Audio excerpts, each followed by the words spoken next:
Who has heard of the Sustainable Development Goals? Okay, a couple of people. Who's heard of the Millennium Development Goals? Maybe roughly about the same. So the Sustainable Development Goals are they've come after the Millennium Development Goals.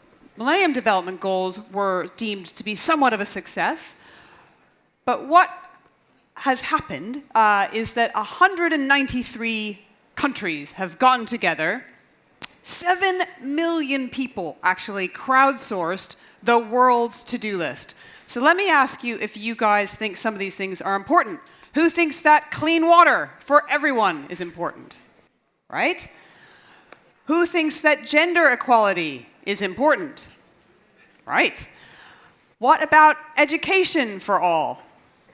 So this is what they are. These are the ideas that 7 million people around the world got together, came up with the most important things that we need to do by 2030. And what's really interesting is that people still don't know about them.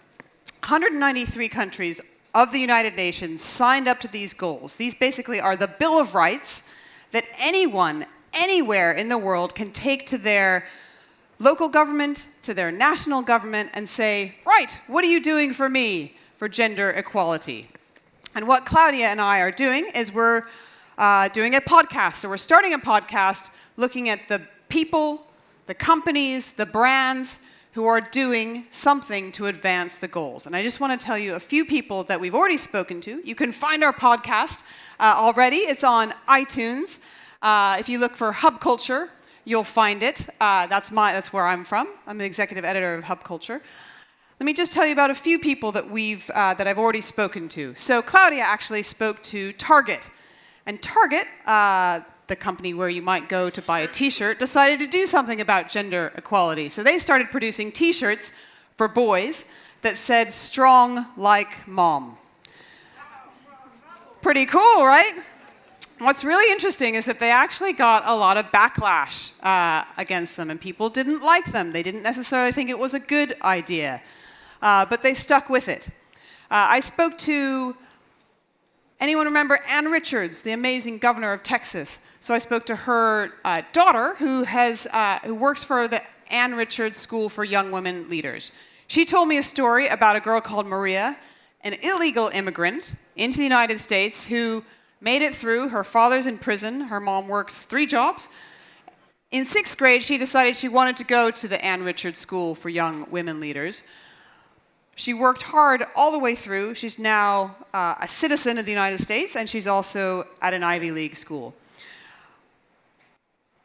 I spoke to Nick Ogden at ClearPay. He was the founder, actually, of WorldPay. He has started a new company, which is the UK's first clearing bank. Which sounds like, what is that? Actually, it's really important because what it does, it's going to allow many thousands of people who are unbanked in the United Kingdom, which is where I live, to actually have a bank account, to no longer have to deal in cash. Now, all of these stories are from companies, from people who are doing good, which is what we all really do want to do at the end of the day. So what am I asking for you? Claudia and I would like your help with this podcast.